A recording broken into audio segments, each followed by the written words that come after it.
Sex bomb Jopay Pagya, abay nagbigay din ng kanyang saloobin patungkol kay Mr. Alvin Aragon. Ang lahat ng yan, but before that, if you haven't subscribed yet to my YouTube channel, please don't forget to like, share, and subscribe at hit mo na rin ang notification bell for more showbiz updates. Si Jopay Pagya Zamora ay mas kilala bilang Jopay at isa sa pinakakilalang personalidad sa mundo ng aliwan sa Pilipinas. Sumikat siya bilang miyembro ng iconic na Sex Bomb Girls, isang dance group na nagpasaya sa libo-libong mga Pilipino sa pamamagitan ng kanilang masiglang sayaw at kanta noong dekada 2000 or dekada 2000. Bukod sa kanyang mahusay na talento sa sayaw at pag-arte, kilala rin si Jopay bilang isang debotong Kristiyano, mapagmahal na asawa kay Joshua Zamora at mapag-arugang ina. Sa kasalukuyan, hindi lamang ang kanyang sining ang pinagtutunan ng pansin ng publiko, kundi pati na rin ang kanyang buhay espiritual at mga aral na kanyang ibinahagi tungkol sa pananampalataya at pakikipagkapwa. Noong February 19, 2026, nagbahagi si Jopay ng isang malalim at makabuluhang mensahe sa social media, lalo sa Facebook, tungkol sa wastong paraan ng pagbabahagi ng paniniwala sa kapwa at kung bakit napakahalaga na isabuhay ito ng may puso at malasakit. Sino nga ba si Miss Jopay Pagya? Si Jopay ay pinanganak bilang Diofany Jane Pagya noong January 3, 1983 sa Manila, Pilipinas. Mula sa kanyang pagpasok sa industriya ng aliwan, agad siyang nakilala bilang isang masigla at charismatic na mananayaw. Bahagi ng isang pambansang pop culture phenomenon, ang Sex Bomb Girls. Bukod sa kanyang kontribusyon sa musika at sayaw, naging inspirasyon din siya sa maraming tao dahil sa kanyang buhay espiritual. Mayroon siyang malalim na pananampalataya at handang ibahagi ang mga aral na kanyang natutunan, hindi lamang batay sa Biblia, kundi pati na rin sa kanyang mga karanasan sa buhay. Sa kanyang post sa social media, ipinaliwanag ni Jopay na ang pagbabahagi ng pananampalataya ay isang magandang hangarin. Subalit, hindi dapat o hindi sapat na sabihin lamang ito. Kailangan itong gawin ng may malasakit at pag-ibig. Ayon sa kanya, sharing faith is beautiful desire, but how we do it, it matters just as much as what we say. Sa salitang Filipino, ang ibig sabihin nito ay maganda at marangal ang hangarin na ibahagi ang pananampalataya, ngunit mas mahalaga kung paano mo ito ginagawa kaysa sa mismong sinasabi mo. Ugali raw ng tao na agad magturo o magbigay ng opinyon kapag may paniniwala silang pinaniniwalaan. Ngunit ayon kay Jopay, kapag ang mga salita ay nagmula sa pagmamataas, pagmumura ng iba o panghuhusga, nawawala ang tunay na diwa ng mensahe. Binigyan din ni Jopay na hindi dapat ang pagmamataas ang nangingibabaw sa pakikipagkapwa. Sa halip, ang pagmamahal at pag-unawa ang dapat maging batayan sa pagbabahagi ng ating paniniwala sa iba. Sabi niya, God's way has always been compassion before correction, understanding before judgment, and grace before instruction. Sa madaling salita, ipinahayag ni Jopay na mas mahalaga na maunawaan muna ang pinagdaraanan ng isang tao bago tayo magbigay ng payo. Mas makabubuti na ipakita muna ang habag bago itama ang iba.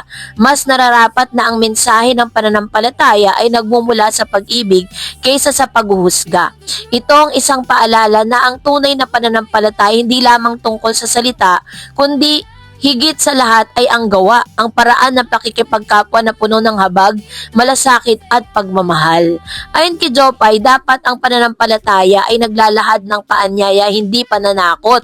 Pinaliwanag niya na hindi ang takot ang dapat maging motibasyon ng isang tao upang tumanggap ng pananampalataya. Sa halip, dapat itong maging paanyaya na may lalim at tunay na pagmamahal. Isang paanyaya na nagbibigay inspirasyon, hindi pressure, nagbibigay pag-asa at hindi takot. Ito rin ang kanyang paraan upang ipakita na ang pananampalataya hindi isang set na mga kautusan lamang. Ito'y isang buhay na karanasan na may puso at malasakit para sa kapwa. Hindi lamang pagtuturo ang dapat isulong ng isang taong may matibay na paniniwala, kundi ang pakikinig muna sa mga hinaing, problema at karanasan ng iba. Sinabi rin ni Jopay na kapag ang isang tao ay nakinig, hindi lamang nakakapagbigay ng opinyon, kundi nakakaunawa rin sa pinagdadaanan ng kapwa. Ito ay nagpapakita ng tunay na malasakit, isang emosyon na nagbibigay diwa sa pananampalataya mismo. Pero sa panahon nga kung saan maraming debate ukol sa relihiyon at pinaniwala, ang paalala ni Jopay ay napakahalaga. Sa mundo ng showbiz at sa mundo ng social media at mabilis na pagpapahayag ng saloobin, madalas na ang mga idea ay agad na ibinabahagi ng hindi iniisip kung paano ito matatanggap ng ibang tao. Ang aral ni Jopay isang maingat at malumani na paalala para sa lahat, hindi lamang sa mga taong relihiyoso kundi pati na rin sa mga taong nagnanais bumuo ng mas mabuting lipunan. Ito ay naghihikayat ng mas malalim na pangunawa at pakikipagtulungan sa halip na paghihiwalay dahil sa pagkakaiba-iba ng pananaw. So, hindi basta-basta ang mga salita ni Jopay. Mga ito ay batay sa kanyang personal na karanasan sa buhay mula sa kanyang paglago sa pananampalataya hanggang sa mga desisyon niya sa buhay at karera. Halimbawa, noong pilit niyang sinuong muli ang sex bomb girls matapos ang magdalawang beses na umalis dahil sa kanyang pananampalataya, naalala niya ang desisyon ay hindi lamang tungkol sa trabaho kundi tungkol sa kung paano niya ipapakita ang kanyang pamumuhay bilang mananayaw na may pananampalataya. Ayon sa isang panayam, nagdalawang isip siya kung ang pagsali muli sa sex bomb ay group ay magkakasalungat ba sa kanyang paniniwala. Ngunit pagkatapos ng mataimtim na panalangin at pakikipag-usap sa kanyang pastor, napagtanto niyang ang talento at biyaya na ibinigay sa kanya hindi dapat itago, kundi gamitin sa paraang magbibigay inspirasyon at pag-asa sa iba. So sa ganitong paraan ng kanyang pananampalataya ay hindi nagiging balakid sa kanyang propesyon. Bagkus ito ay nagiging gabing lakas at layunin na magbigay ng magandang impluwensya sa mga taong nakakakita at nakakarinig sa kanya.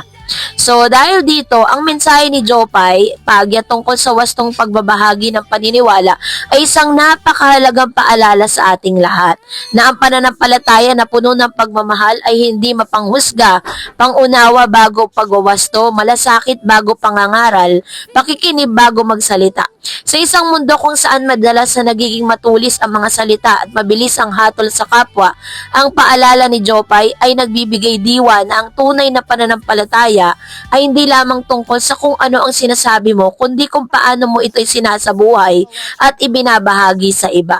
Ang kanyang aral ay hindi lamang para sa mga relihiyoso, kundi para sa lahat ng taong nagnanais bumuo ng mas makatao at unawang lipunan.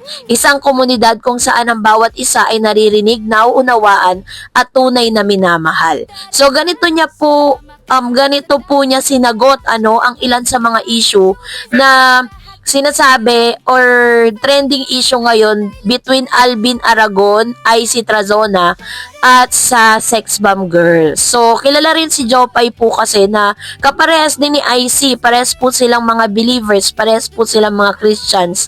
Pero, iba yung outlook or iba yung desisyon nitong si Jopay. Bago niya po pala siya muling bumalik dito sa sex bomb group, ay nagpa-counsel muna siya sa kanyang pastor kung ito ba ay tamang gawin, ito ba ay hindi labag sa kanyang pananampalataya. So, base sa kanya pong explanation, ay nakuha niya naman po yung basbas ng kanyang pastor. So, that's it for today. For more videos and updates, please don't forget to like and subscribe. And please don't forget to follow my Facebook page, DarEds TV, and DarEds channel. God bless everyone!